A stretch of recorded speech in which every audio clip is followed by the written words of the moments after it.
हूं मैं राजीव। तो दोस्तों 2019 का चुनाव आपको याद होगा, लोकसभा चुनाव की बात कर रहा हूं। और उससे पहले ऐसा लग रहा था देश में शायद परिवर्तन हो जाए, और बहुत से जो राजनीतिक विश्लेषक थे वो ये भी कह रहे थे कि नहीं, इस बार मोदी जी वापस नहीं आएंगे। और इसके साथ साथ विपक्षी एकता की तस्वीरें भी सामने से हम सबके सामने आ रही थी। कई सारे दल के बड़े बड़े नेता एक साथ एक मंच पर दिखाई दे रहे थे। एक पहली तस्वीर आई थी, आप याद कीजिए, विपक्षी एकता की कर्नाटक से, और उसके बाद पश्चिम बंगाल से। लेकिन इसके बाद एक घटना घटती है, वो घटना पुलवामा की है। पुलवामा हमले ने सारे समीकरण पलट कर रख दिए थे, और उस वक्त देश की बेरोजगारी, महंगाई, नोटबंदी, जीएसटी, ये तमाम और उसके अलावा रफाल डील भी आप सब को याद होगा। ये सारे मुद्दे जो थे वो धरे के धरे रह गए, और पुलवामा में राष्ट्रवाद की ऐसी आंधी बही कि उसके बाद पूरी की पूरी सरकार मोदी जी की पहले से ज्यादा मजबूत होकर के आ गई। 303 सीटें खुद बीजेपी की आई, 350 सीटें जो हैं वो आई एनडीए की। यानी 350 सीटों के साथ एनडीए बहुत ही मजबूत, और 303 सीटों के साथ मोदी जी और भी मजबूत होकर के सत्ता पर काबिज हो गए। लेकिन बीच बीच में इस पुलवामा मामले को लेकर के चर्चा होती रही। ये भी कहा जाते रहा कि कई बार कहा जाता रहा है कि शायद उसमें कुछ गड़बड़ हुआ था। लेकिन ये गड़बड़ी की बातों का खुलासा अब एक बार फिर से सत्यपाल मलिक साहब ने किया है। आप जानते हैं सत्यपाल मलिक पिछले दिनों काफी चर्चा में हैं, और चर्चा में वो तब से हैं जब से उन्होंने डीबी लाइव को इंटरव्यू दिया है। डीबी लाइव के इंटरव्यू में उन्होंने राम माधव का क्या नाम लिया कि डीबी लाइव को नोटिस मिल गया, और उसके बाद ढेर सारे चैनलों ने उनके इंटरव्यू लिए। लेकिन आज हम चर्चा राम माधव की नहीं कर रहे हैं, आज हम चर्चा कर रहे हैं पुलवामा की, आज हम चर्चा करने जा रहे हैं प्रधानमंत्री की, आज हम चर्चा करने जा रहे हैं राष्ट्रवाद की, आज हम चर्चा करने जा रहे हैं देश के लोकतंत्र की। और इन सब की तरफ अगर पूर्व राज्यपाल जम्मू कश्मीर के, पूर्व राज्यपाल गोवा के, पूर्व राज्यपाल बिहार के, पूर्व राज्यपाल मेघालय के, एक नहीं 4-4 स्टेट के अलग अलग समय में राज्यपाल रहे मलिक साहब, यानी सत्यपाल मलिक अगर इसी बात कहते हैं तो इसमें कहीं ना कहीं कुछ ना कुछ तो है। कोई भी आदमी इतने ऊंचे पद पर बैठ करके अगर कुछ भी कह दे तो क्या यह संभव है? कुछ भी, कोटेड कह रहा हूं, तो कुछ भी शायद नहीं कह रहे हैं यहां पर सत्यपाल मलिक साहब। सत्यपाल मलिक साहब ने जो बातें कही हैं उसके बाद से दो बातें आई। पहली बात यह आई कि डीबी लाइव को, जो प्रशांत टंडन जी ने जो इंटरव्यू लिया था, उनको इंटरव्यू अपने चैनल को इंटरव्यू देने के बाद, डीबी डायलॉग में इंटरव्यू देने के बाद कांग्रेस ने अपनी ब्रीफिंग में हमारे क्लिप को दिखा करके, और उसके बाद उन्होंने कई सारे सवाल मोदी सरकार पर दागे थे। अब क्या होता है कि उसके बाद द वायर आप जानते हैं, और वायर के लिए सत्यपाल मलिक साहब का ही इंटरव्यू लिया है करण थापर साहब ने। करण थापर आपको याद होगा, ये वही करण थापर साहब हैं जिन्होंने मोदी साहब का इंटरव्यू लिया था, लेकिन मोदी जी बीच में नाराज होकर उठकर चले गए थे, और उन्होंने कहा था कि दोस्ती बनी रहे तो अच्छा रहेगा। तो करण थापर साहब ने हमारे इंटरव्यू की परतें और भी आगे खोलते हुए बहुत सारी बातें की हैं।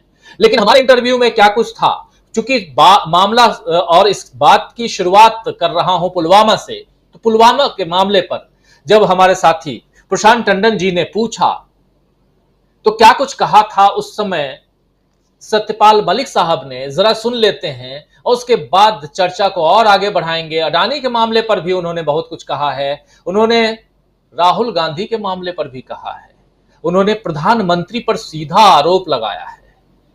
क्या यह मामला इतना गंभीर नहीं है जिस पर चर्चा नहीं होनी चाहिए?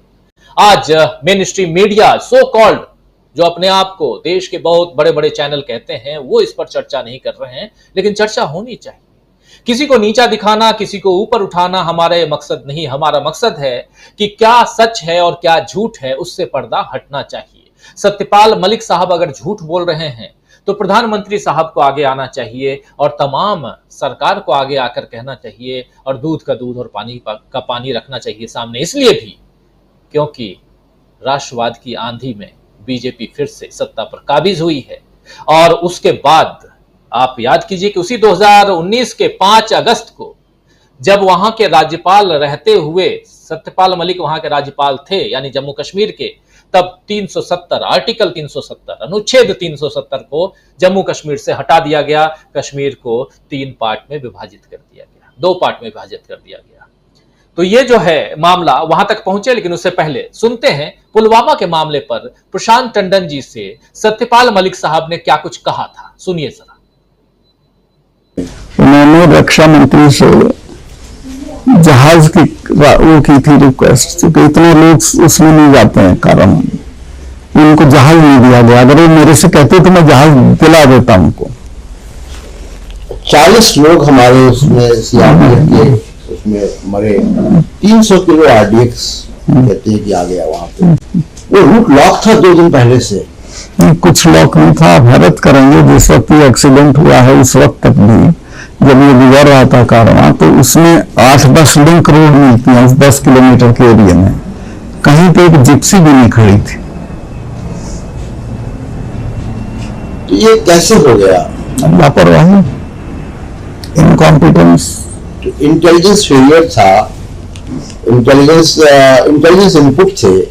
आप गवर्नर थे और उस वक्त गवर्नर थे जब मुख्यमंत्री भी नहीं था वहां पे। जी। तो गवर्नर तो एडमिनिस्ट्रेटिव हेड पूरा नहीं, हमको नहीं था, ये हमारे पास नहीं आते थे। ये जो फोर्स है उन्हीं को इनपुट थे, मुझे नहीं था। मुझे होता तो मैं करता। आपको कोई जानकारी नहीं थी? कुछ नहीं, मुझे तो इनके मूवमेंट की भी जानकारी नहीं थी। जब पुलवामा की घटना हो गई तो आपको कैसे मालूम पड़ा, कैसे एक्टिव हुए? क्योंकि प्रधानमंत्री तो एक डॉक्यूमेंट्री की कॉर्पोरेट पार्क में थे, बाहर आके ढाबे से उन्होंने मुझे फोन किया था।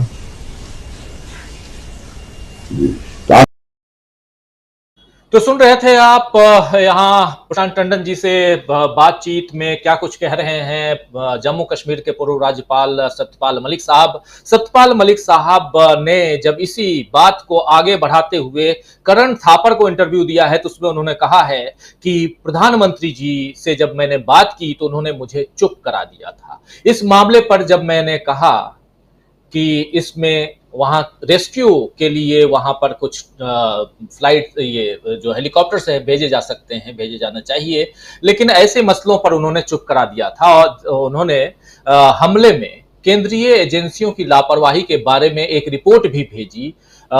मलिक ने रिपोर्ट भेजी थी और मलिक के इस खुलासे से सियासी हड़कंप अब मचा हुआ है। कल जब ये इंटरव्यू, हमारे इंटरव्यू के बाद जब करण थापर ने इंटरव्यू लिया है, तो ये इंटरव्यू, जब उनका इंटरव्यू भी सामने आया है, तो उसके बाद कांग्रेस ने एक ट्वीट करते हुए अपनी बात रखी है। ट्वीट में कांग्रेस ने जो कुछ कहा है वो आपके सामने अभी स्क्रीन पर हम लाते हैं। और वहां साफ साफ कांग्रेस कह रही है कि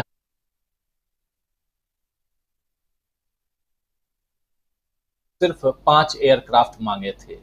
ये देख लीजिए, मोदी सरकार ने साफ मना कर दिया। मजबूरन उन्हें बस से सफर करना पड़ा। रास्ते में आतंकी हमला हुआ और हमारे 40 जवान शहीद हो गए।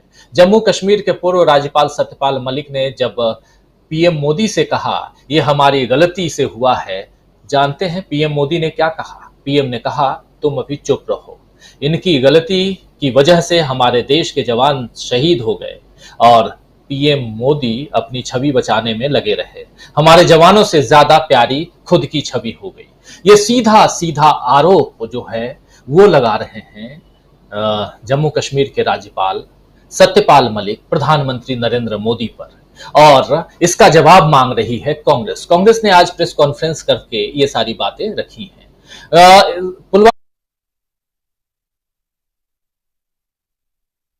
आगे बढ़ेगा और इस पर हम चर्चा करेंगे, लेकिन इसके अलावा एक बात और सामने आई और वो बात थी अडानी के मामले पर। अडानी के मामले पर भी जब प्रशांत टंडन जी ने पूछा तो क्या कुछ कहा सत्यपाल मलिक।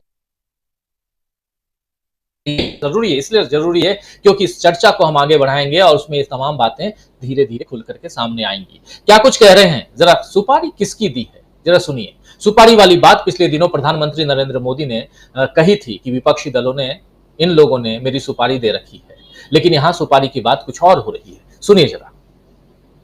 बार बार अभी नरेंद्र मोदी साहब जो है वो कह रहे हैं कि विदेशों में साजिश हो रही है और मेरी सुपारी दी गई है मुझे बदनाम करने की। उनकी सुपारी अगर दी गई है तो अडानी को दी गई है, उसकी वजह से वो बदनाम हो रहे हैं और कोई उनको बदनाम नहीं कर सकता, ना वो हो सकते। लेकिन अडानी का उनके पास कोई डिफेंस नहीं है। देख लीजिए, ये कह रहे हैं यहां पर सत्यपाल मलिक की सुपारी अगर दी गई है तो अडानी के मामले में बदनाम हो रहे हैं, अडानी से पीछा छुड़वाइए, ये कल भी कह रहे थे सत्यपाल मलिक और हमसे भी चर्चा में उन्होंने यही बात की थी। तो सुपारी की बात हो, चाहे पुलवामा की बात हो या और भी कई ढेर सारे मसले, उन तमाम मसलों पर खुलकर बात कर रहे हैं सत्यपाल मलिक। आखिर इस वक्त सत्यपाल मलिक क्यों बात कर रहे हैं? कुछ तो बात होगी और चुनाव सामने है।